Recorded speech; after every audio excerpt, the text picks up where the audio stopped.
क्या बोलेंगे इसको? पार्शियल डिफरेंशिएशन बोलेंगे। और del square y upon del x square, इसको पार्शियल डबल डिफरेंशिएशन बोलेंगे। ये 12th में भी नहीं पढ़ना है, ये बीटेक में फर्स्ट ईयर में पढ़ना है। पार्शियल डबल डिफरेंशिएशन,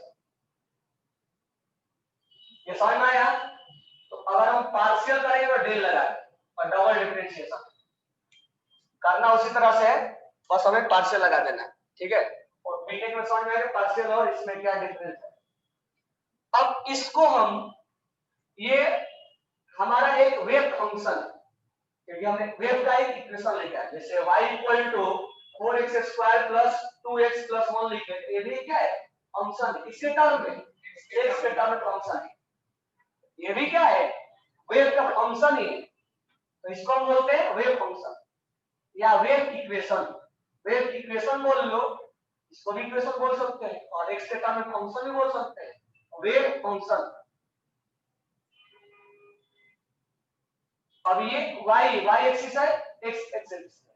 अब हम इसको क्या करते हैं, y के बदले हम साई लिखते हैं, रिप्रेजेंट करने के लिए, बस इतना ही। यानी y के बदले साई लिखते हैं और a sin 2 pi upon x, 2 pi upon lambda x, यानी हमने बस y की जगह पे x y की जगह पे साई रख दिया, यानी साई लीजिए। अब यहाँ y जे फंक्शन है नहीं, साई भी क्या हो गया? साई जे वेव फंक्शन है, इसका फंक्शन है वेव का, साई जे वेव फंक्शन।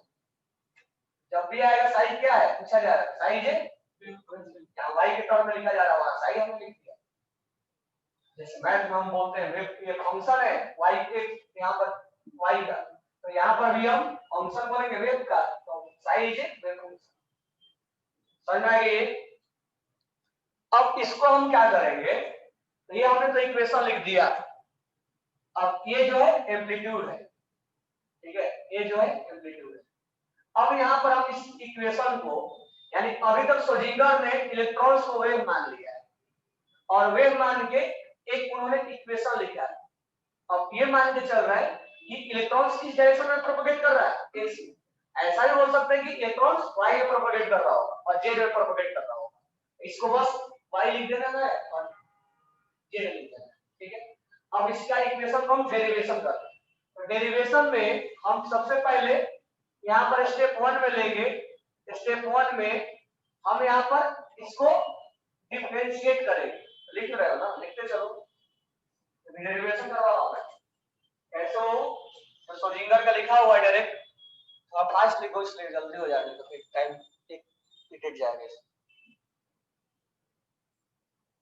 तो हमें डेरिवेशन में सबसे पहला स्टेप में पार्शियल डबल डिफरेंशिएशन करना है, सेम टू सेम वैसा ही जैसे तुम करते हो। तो यहाँ पर लिखना है स्टेप 1 में, स्टेप 1 में लिखो।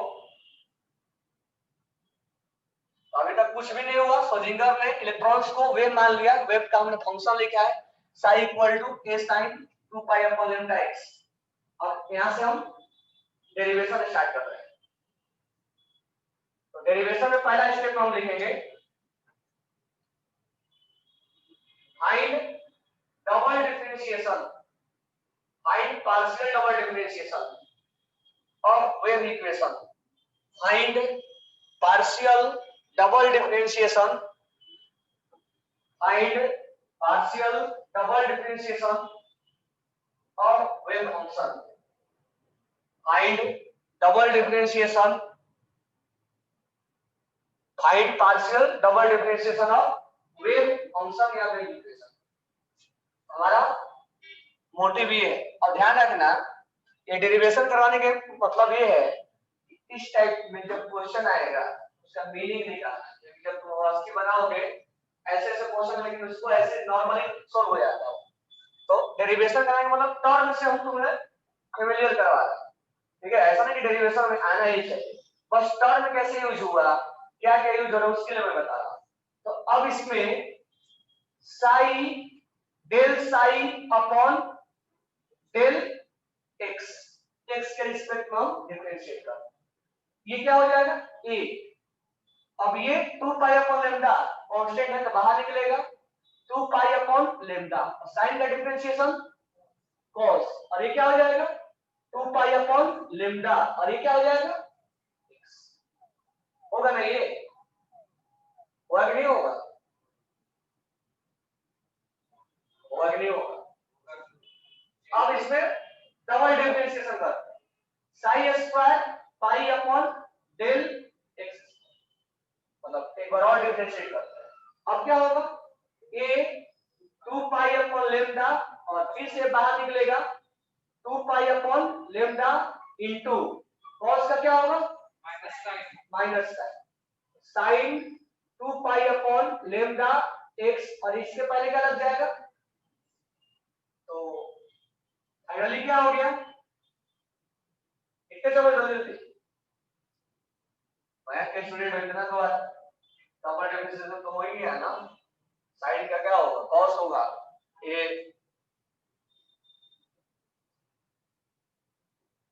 इसका हमने करवाया sine equal to a sine 2 pi upon lambda x, तो del psi upon del x, तो ऐसे बोलेंगे del psi upon del x, ये हो गया del square psi double differentiation x के रिस्पेक्ट में आ गया। डाउट क्लियर इसमें। अब ध्यान देना इसमें, अब इसको हम साई के टर्म में बदल रहे हैं, तो a sin 2 पाई ये टर्म क्या कहलाएगा, साई कहलाएगा। इक्वेशन के लास्ट में देखना यही साई आता है, तो हमारा क्या आ गया del square psi del x square, और ये क्या आ गया 4 पाई स्क्वायर लेमडा स्क्वायर, और ये क्या आ गया माइनस है, और ये क्या आ गया साइन, इसके बदले में साइन किया, del square sine del x square plus 4 pi square lambda square sine equal to 0। This one is equation number 1। Simply हमने स्टेप नंबर 1 में पार्शियल डबल डिफरेंशिएशन किया है, इसमें तो कोई प्रॉब्लम होना नहीं चाहिए। पार्शियल डबल डिफरेंशिएशन किया हमने, स्टेप नंबर 1 हमारा कंप्लीट हो गया। यहां तक तो क्लियर हो गया होगा। सोजिंगर ने इसको इक्वेशन माना क्योंकि वेव इलेक्ट्रॉन्स जो है वेव के टर्म में चल रहा था, वेव का इक्वेशन लिखा फिजिक्स के टर्म में, y के बदले साइन बोला, डबल डिफरेंशिएशन किया। और स्टेप 2 में जाएंगे, स्टेप 2 में, अब स्टेप 2 में तुम देख रहे होगे जो सोजिंगर का इक्वेशन लिखा हुआ है उसमें लेमडा स्क्वायर का डिस्कशन है क्या, तो कहीं ना कहीं हम इस लेमडा स्क्वायर को एलिमिनेट करेंगे। तो स्टेप 2 में पहले लिखो कि इसमें कर रहे हैं हम, तो स्टेप 2 में लिखना to eliminate lambda square, to eliminate lambda square, to eliminate lambda square by kinetic energy.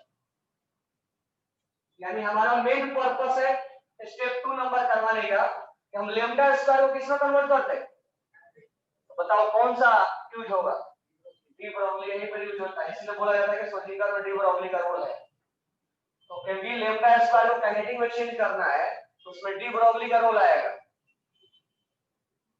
बराबर है क्या, इसीलिए बोला जाता है कि सोजिंगर की इक्वेशन में डी ब्रोगली के द्वारा एक्सप्लेन किया जाता है।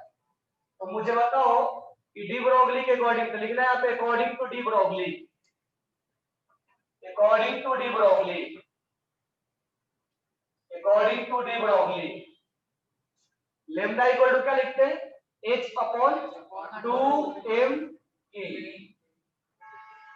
होता है ना, यही डी ब्रोगली ने बताया था, रूट अंडर 2m k, हमें स्क्वायर चाहिए, स्क्वायर कर दो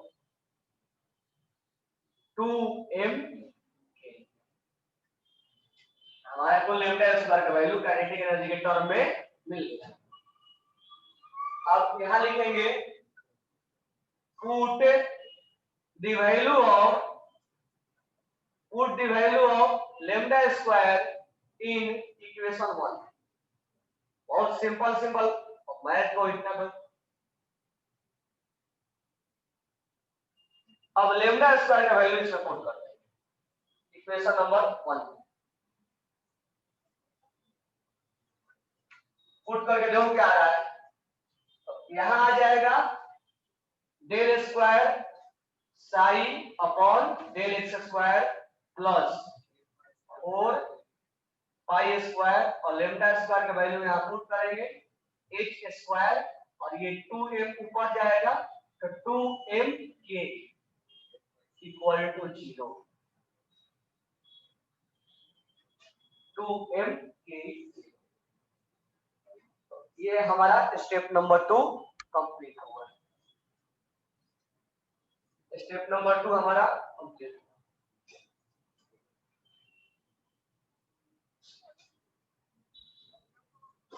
अभी कंप्लीट नहीं हुआ इसमें क्या करते हैं यहाँ से काइनेटिक एनर्जी का वैल्यू निकालते हैं।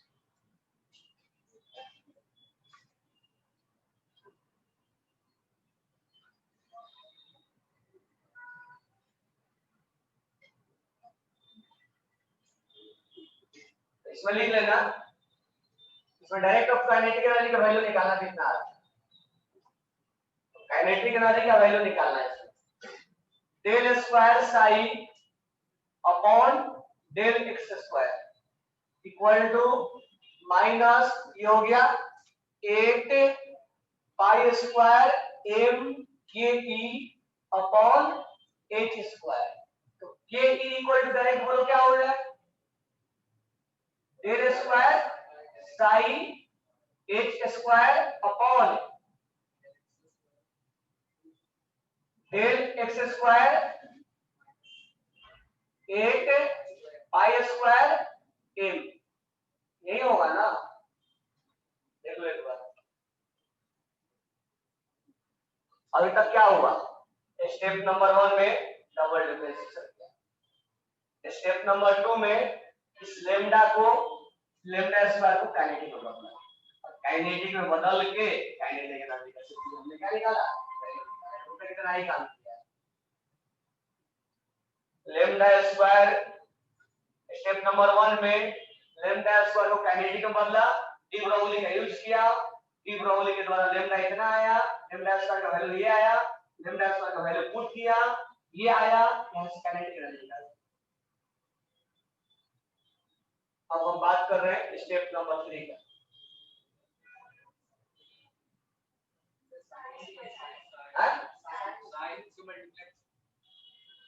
साइड सूत्र है क्या यहाँ पे कहाँ से साइड सूत्र है अच्छा यहाँ साइड वही इक्वेशन का लास्ट में आता है साइड यहाँ होगा ना साइड नीचे आएगा क्या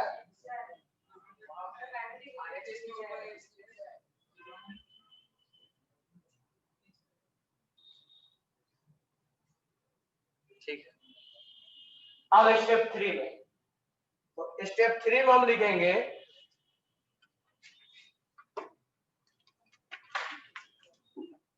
स्टेप 3 में आ गए तो स्टेप 2 में हमने पार्शियल डिफरेंशिएशन किया डेल लेमडा स्क्वायर आया डी ब्रोगली की हेल्प से हमने लेमडा स्क्वायर को काइनेटिक में बदला काइनेटिक एनर्जी का वैल्यू निकाला। स्टेप 3 में total energy equal to potential energy plus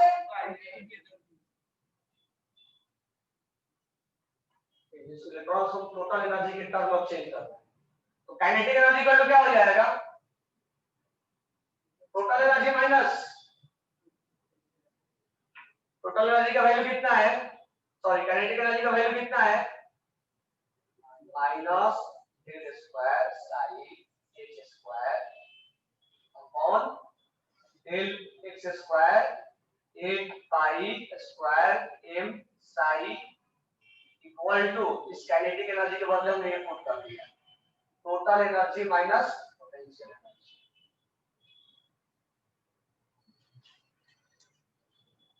total energy minus potential energy.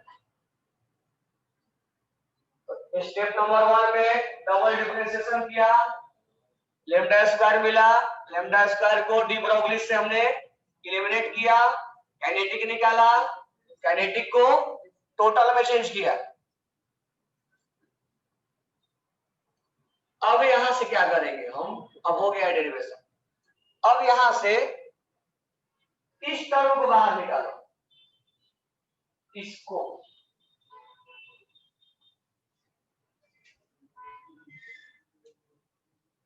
इसको अगर बाहर निकालोगे तो क्या आएगा, मल्टीप्लाई कर दो, तो del square psi upon del x square equal to क्या होगा, ये मल्टीप्लाई में जाएगा और ये डिवाइड में आएगा, ये हो जाएगा 8 pi square m, psi last में लिख देंगे, total energy minus potential energy, और ये हो गया साई, ये टर्म इधर मल्टीप्लाई में गया और divide by H square,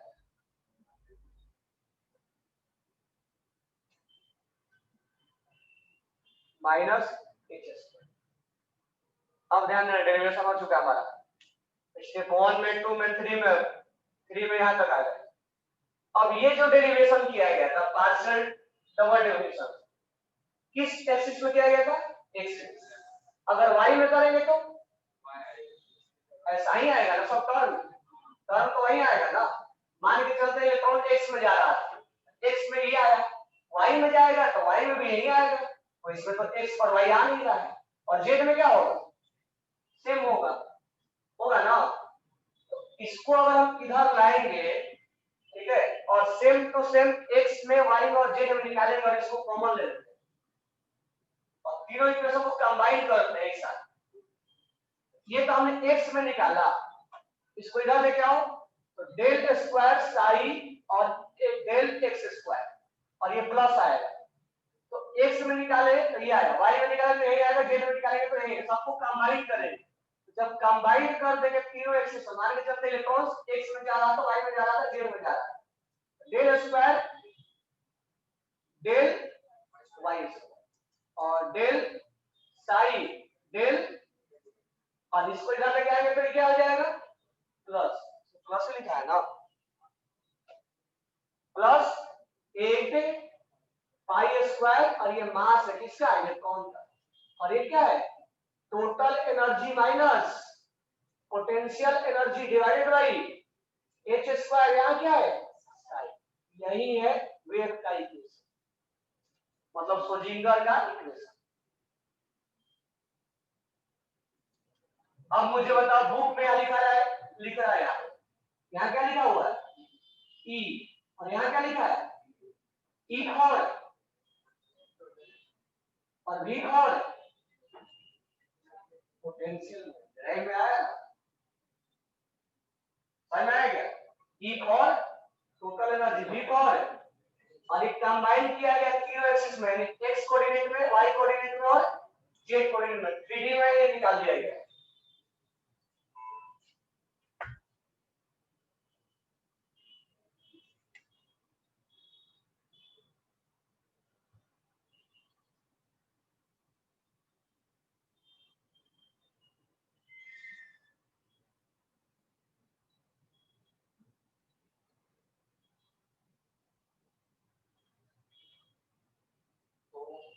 derivation नहीं भी है तो कोई प्रॉब्लम नहीं, लेकिन डेरिवेशन इसलिए बताया जो टर्म है उससे हमें मालूम होना चाहिए। अब श्रोडिंगर वेव इक्वेशन में पेज नंबर 21 निकालना, और उसको पहले दो तीन पॉइंट्स को पढ़ते हैं क्या क्या लिखा हुआ है।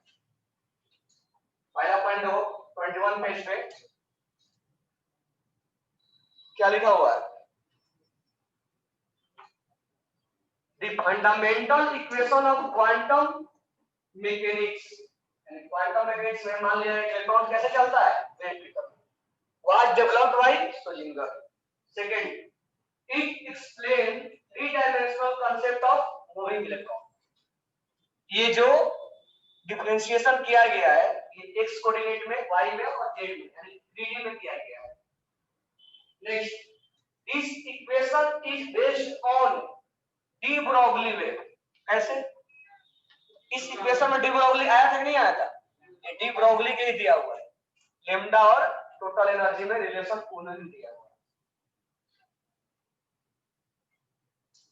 है। And Heisenberg uncertainty principle, Heisenberg कैसे पार्टिसिपेट कर गया इसमें? हेजनबर्ग के बारे में तो कहीं यूज ही नहीं हुआ। हेजनबर्ग का थ्योरी ऐड हुआ कैसे? इलेक्ट्रॉन्स को ये मान लिया गया है कि इलेक्ट्रॉन्स यहाँ भी है, यहाँ भी है, यहाँ भी है, प्रोबेबिलिटी मान लिया गया है। हेजनबर्ग यही हुआ था कि हम एग्जैक्ट नहीं बोल सकते, यानी इलेक्ट्रॉन्स की शुरू में घूम रहा है तो हम प्रोबेबिलिटी बोल सकते हैं कि यहाँ भी है, यहाँ भी है, कितना परसेंट यहाँ है, कितना परसेंट यहाँ है, ये प्रोबेबिलिटी के अनुसार से निकाला गया है। समझ में आया क्या? तो इसमें हेजनबर्ग भी है और ये इक्वेशन निकाल के दिया गया। अब ध्यान देना आगे। अब इस इक्वेशन में मान लो हमने बोला, इसको हटाता हूं मैं, इक्वेशन में बस डेरिवेशन आया ना है, टर्म में ध्यान में रखना पड़ेगा, ठीक है? टर्म क्या है? अब ध्यान देना यहाँ पे, मान लो अगर हम मैथमेटिकल वे में बात करें कि y equal to 4x square plus 2x को हम p मान रहे हैं। हमने मन किया कि जब जब ऐसा टर्म आएगा उसको हम p बोले। तो अगर मैं यहाँ पर लिखूं y equal to 4x plus 2x plus 3 लिखूं तो इसको हम क्या लिख सकते हैं? यानी p को हमने क्या बोल दिया? p is a mathematical term है, मैथमेटिकल टर्म है जो इतना को p के नाम दिया जा रहा है। यानी जब जब इतना आएगा तो उसको क्या मतलब समझना है? p समझना है। समझ में आएगा? उसको p समझना है। इसके मतलब p प्लस 3, इसका मीनिंग क्या हो गया?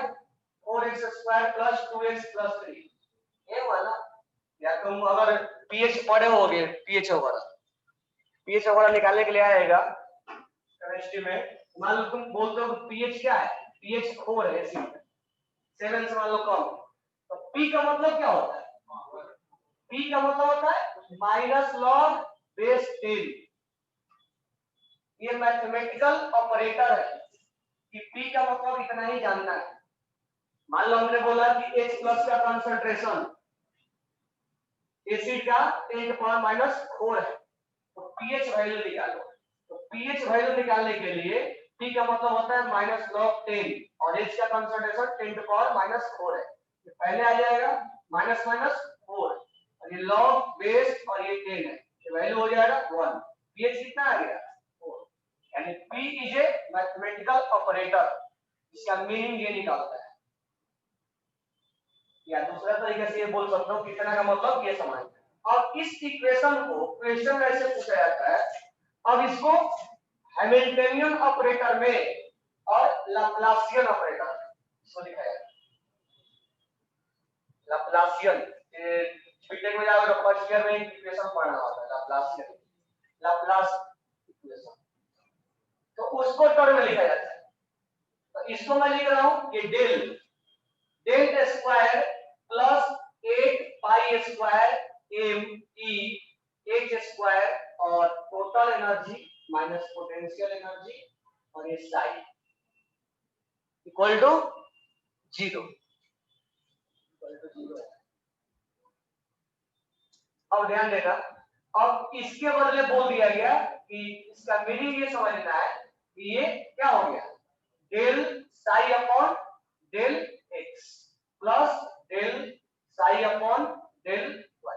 साई यहाँ पर साई है ना, यहाँ साई हटा दे रहा हूं, तो प्लस डेल अपॉन डेल। इसका मीनिंग ये समझना है, स्क्वायर होगा तो सब स्क्वायर हो जाएगा। तो कहने मतलब क्वेश्चन कैसे पूछा जाएगा? क्वेश्चन ऐसे पूछा जाता है कि बताओ इनमें से कौन सा श्रोडिंगर का इक्वेशन सही है? ए भी सही है और ए भी सही है, और इस डेल को बोला जाता है लाप्लासियन ऑपरेटर।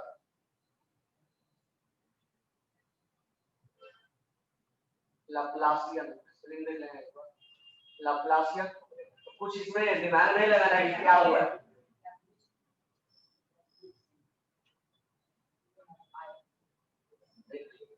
तो इसका में दिमाग ही नहीं लगाना है ये क्या लिख दिया गया, ये मैथमेटिकल ऑपरेटर में चेंज कर दिया गया। क्वेश्चन ऐसे पूछा जाएगा कि बताओ इनमें से कौन सा लाप्लास है, इसमें से कौन सा श्रोडिंगर का इक्वेशन सही है? ए भी सही है और ए भी सही है, और एक तीसरा लिखा जाता है हैमिल्टनियन के फॉर्म।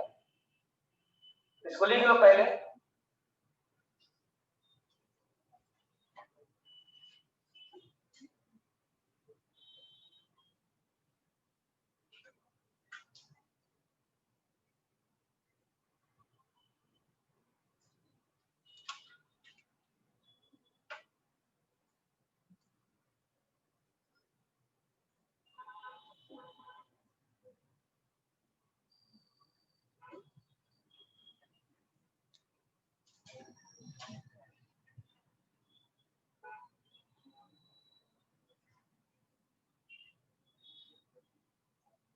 और तीसरा लिखा जाता है मैथमेटिकल ऑपरेटर के टर्म में, हैमिल्टोनियन के टर्म में। ये लिखा जाता है H cap psi equal to E psi, और एच का मतलब होता है v minus H square 8 pi square M del square upon del x square plus del square upon del Y square plus del square upon del Z square, और इसको हम बोलते हैं Hamiltonian operator. H cap is known as Hamiltonian operator. तो इसको ज्यादा विशेष ध्यान नहीं देना है, बस इसमें ध्यान देना है कि ये श्रोडिंगर का इक्वेशन है, ये लाप्लासियन ऑपरेटर में लिखा गया है और हैमिल्टोनियन ऑपरेटर में लिखा गया है। ये तीनों इक्वेशन ही राइट है, तो बस इतना ही इसमें ध्यान देना है।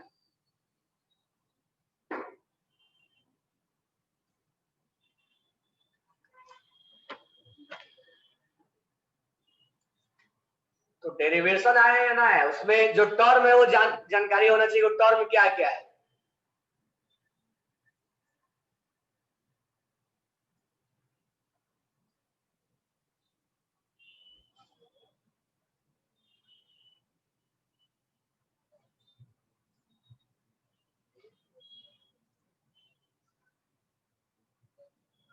तो श्रोडिंगर को तीन टर्म में इक्वेशन को लिखा गया है, एक उसका, उसके बाद लाप्लासियन ऑपरेटर में और हैमिल्टोनियन ऑपरेटर में।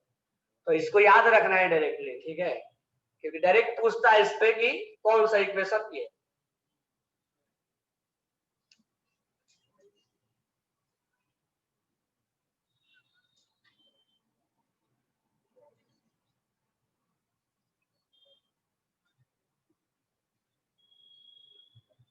आप वॉल्यूम में आओ,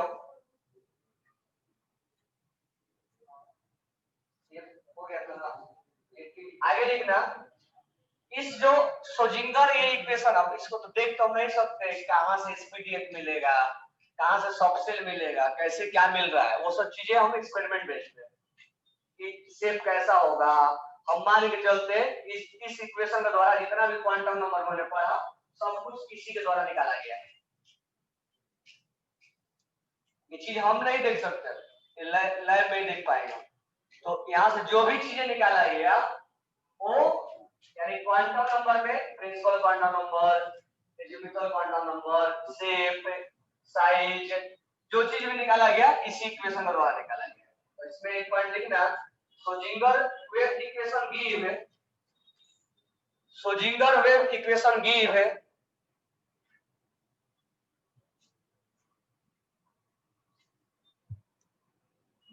श्रोडिंगर वेव इक्वेशन गिव है principal and magnetic quantum number, principal, azimuthal and magnetic quantum number,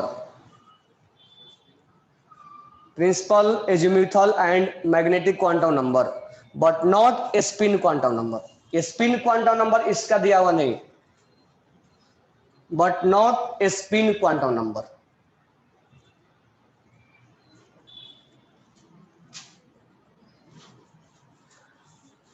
अब आगे लिखना, important feature of quantum mechanical model, important feature of, तो मैं रीड कर दे रहा हूं उसको, 4 पॉइंट को लिखना, पहले देख लो इसको। पहला उसका feature, it state that energy of electron of an atom is quantized. उसने ही बोल दिया इस इक्वेशन के द्वारा कि जो इलेक्ट्रॉन्स का एनर्जी हो क्या है, क्वांटाइज्ड है, इस इलेक्ट्रॉन्स गिरता नहीं है। Next, it explain probability of finding the electron around the nucleus in 3 dimension. उसने प्रोबेबिलिटी बताया कि संभावना है कि इलेक्ट्रॉन्स यहाँ होगा, एग्जैक्ट हम बातें नहीं कर सकते हैं कि इसका रेडियस इतना ही होगा इतना ही नहीं होगा। Third point, an atom atomic orbitals is a wave function psi of an electron in an atom यानी साई क्या है, Sai is a wave function, किसके लिए, इलेक्ट्रॉन्स के लिए, क्योंकि इलेक्ट्रॉन्स कैसा चल रहा है, वेव बनाते हुए चल रहा है। Fourth point, significance of psi, it is a wave function, psi is a y equal to, वो लिख रहे थे हम, it correspond to energy state which contain all information about electron, ये इलेक्ट्रॉन्स का सारा इंफॉर्मेशन रखता है कि इलेक्ट्रॉन्स किस लोकेशन पे है, कहां पर है इलेक्ट्रॉन्स, कहां नहीं है। तो Sai is a wave function जो इलेक्ट्रॉन्स के बारे में सब चीज बता के रखता है। नेक्स्ट है significance of Sai square, it is A probability function. Sai square का मतलब होता है जैसे तुम रूम में घूम रहे हो, तो इस रूम में तुम इस एरिया में कितने परसेंट आए, उस एरिया में कितने परसेंट आए, यानी यहां आने के चांसेस तुम्हारे कितने हैं। तो साई स्क्वायर बताता है अगर इलेक्ट्रॉन्स मान लो घूम रहा है यहाँ पे ऐसे इलेक्ट्रॉन्स घूम रहा है, तो इस एरिया में आने का चांसेस कितने हैं उसके, या इस एरिया में आने का चांसेस कितने हैं, वो बताता है साई स्क्वायर। तो Sai square is a probability of finding the electron, Sai square बताता है probability of finding the electron. अब इस रूम में घूम रहे तो इस एरिया में कितने टाइम्स तुम आए या कितने परसेंटेज तुम आए, तो वो बताएगा साई स्क्वायर। अगर साई स्क्वायर का वैल्यू 0 आ गया तो इसका मतलब तुम वहां आए ही नहीं, इसका मतलब वो क्या है, नोड है। मान लो तुम घूमते घूमते उस कॉर्नर में जा ही नहीं रहे हो, तो तुम वहां जाने का चांसेस क्या है तुम्हारे, 0। इसका मतलब वहां तुम जा ही नहीं रहे हो, तो साई स्क्वायर का वैल्यू क्या होगा, और उसको बोलते हैं नोड है। क्या बोलते हैं, नोड। इतना पॉइंट लिखना है, इसके बाद आगे नहीं लिखना है, रेडिकल। उसके बाद मैं नोड के बारे में पढ़ाऊंगा, तब आगे हम ग्राफ होगा, ग्राफ अभी नहीं ड्रॉ करवाएंगे, 1 by 1। इसके बाद मैं पढ़ाऊंगा नोड के बारे में, उसके बाद आगे बढ़ेंगे। है नोडल प्लेन अलग से मैं बताऊंगा, इतना लिख लो। इसके बाद मैं नोडल प्लेन पे आ रहा हूं, उसके बाद क्या करेंगे, तब उस ग्राफ के बारे में ट्रिक बताएंगे, और उसके बाद ये अवस्थी से क्वेश्चन लगाएंगे। अवस्थी में जब क्वेश्चन देखोगे तो लगेगा तो इक्वेशन कुछ और है, हम कुछ और पढ़ रहे हैं। तो जब नोडल के बारे में बता देंगे ना, तब क्वेश्चन लगवाना स्टार्ट करेंगे। इसको पहले लिख लो 4-5 पॉइंट, इसके बाद नोड के बारे में स्टार्ट करेंगे, क्योंकि जब तक नोड नहीं समझ में आएगा ना, तब तक आगे हम बढ़ नहीं सकते। उसके बाद इसलिए ग्राफ वगैरह सब उसी पे डिपेंड है। तो नोड के बारे में हम अलग से डिस्कशन करेंगे।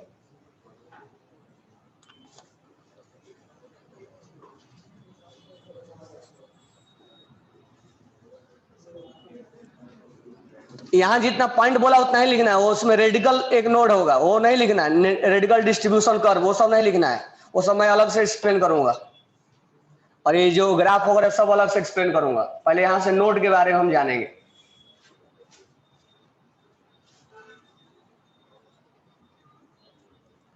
सारे पॉइंट्स को मत लिख लेना, जितना पॉइंट बोला उतना ही लिखना है। ये जो रेडिकल प्रोबेबिलिटी है, रेडिकल डिस्ट्रीब्यूशन, वो नहीं लिखना है,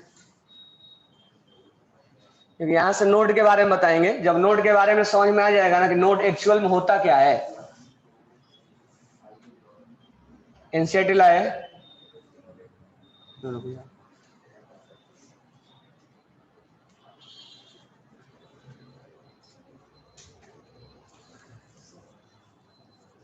अभी नोट पढ़ा रहे हैं तो मांगेंगे, तो लिख लिए तो हेडिंग डालना नोड।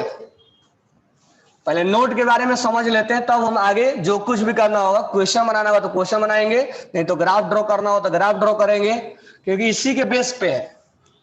और अवस्थी के भी क्वेश्चन लगाना होगा तो इसको जानना ही पड़ेगा। नोड का एक्चुअल मीनिंग समझ में आएगा तभी आगे हम बढ़ पाएंगे, केवल इक्वेशन जानने से नहीं होगा। तो इक्वेशन तो ऐसे नॉर्मल डेरिवेशन नहीं भी करते तो हम हो जाता हमारा। तो साई का मतलब होता है वेव फंक्शन, साई स्क्वायर का मतलब उस एरिया में कितने % चांस है इलेक्ट्रॉन्स को मिलने की, जहां चांस नहीं है वहां 0, और उसको क्या बोलेंगे, नोड। तो लिख लेना probability of finding electron, probability of finding electron, probability of finding electron, probability of finding electron, उसमें से देख के नहीं लिखना जो probability of finding electron is found to be zero or less than 5%. Probability of finding electron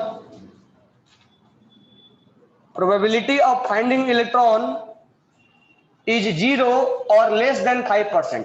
मान लो तुम घूमते घूमते वहां एक बार आए तो परसेंटेज मान लो 3% ही है तुम्हारा, तो उसको भी क्या माना जाएगा? नोड ही माना जाएगा. मतलब तुम वहां गए ही नहीं, इलेक्ट्रॉन्स घूमते घूमते वहां जा ही नहीं रहा है.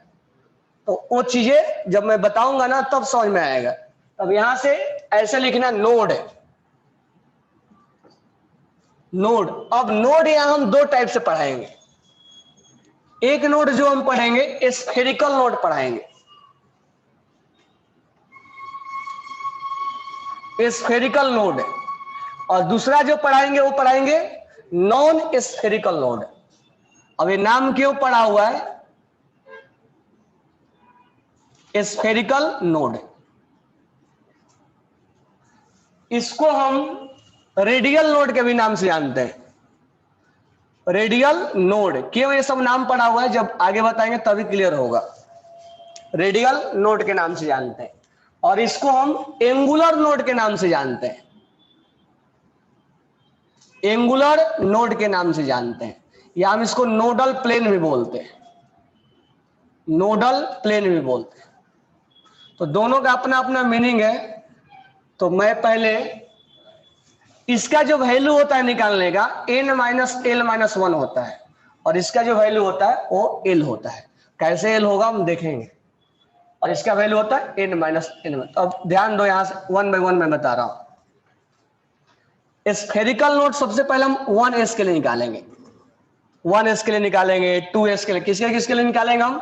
1s के लिए, 2s के लिए, 3s के लिए, 4s के लिए, 2p के लिए, 3p के लिए, 4p के लिए, 3d के लिए, 4d के लिए, इतने के लिए हम निकालेंगे.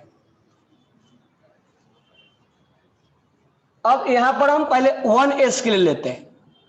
तो 1s के ये न्यूक्लियस है. अब 1s का मतलब क्या हुआ? Orbit number 1. यानी इलेक्ट्रॉन्स को इधर कहीं मिलने की संभावना है. इस जोन में कहीं इलेक्ट्रॉन्स को मिलने की संभावना है. तो ऐसा कोई एरिया है जहां पर इलेक्ट्रॉन्स नहीं मिल रहा है फर्स्ट ऑर्बिट के अंदर? कहीं ऐसा एरिया है? नहीं है. नहीं है ना. इसका मतलब यहां पर जो स्फेरिकल नोड होगा वो जीरो होगा. मैं शॉर्ट में लिख रहा हूं. स्फेरिकल नोड यहां क्या होगा? जीरो होगा. अगर तुम फॉर्मूले से निकालोगे n-l-1, n का वैल्यू क्या होगा? s का वैल्यू कितना आ जाएगा? अभी भी समझ में नहीं आएगा कि स्फेरिकल नोड होता है क्या. ध्यान देना अगला स्टेप में. अब हम बात करें 2s के लिए. तो ये 1s है. 1s में मान लेते हैं इलेक्ट्रॉन्स यहां घूम रहा है. अब हम बात करेंगे 2s के लिए. तो 2s में मान के चलते हैं इलेक्ट्रॉन्स यहां घूम रहा है. कहां घूम रहा है? यहां पे. अब ये हमें एक ऐसा गैप मिल गया, ऐसा जोन मिला. इस जोन में जो ये गैप मिला, इस जोन में कभी इलेक्ट्रॉन्स आ ही नहीं रहा है. इस जोन में केवल इलेक्ट्रॉन्स 2s का यहां से यहां तक मिलने के चांसेज है. इस गैप में इलेक्ट्रॉन्स कहीं मिल ही नहीं रहा है. और ये गैप का शेप कैसा होगा? स्फेरिकल, क्योंकि 3D में हम बातें कर रहे हैं. इस गैप का शेप होगा स्फेरिकल. यानी 1s से 2s जाते समय एक गैप मिला हमें, और इस गैप में इलेक्ट्रॉन्स मिलने की संभावना जीरो है.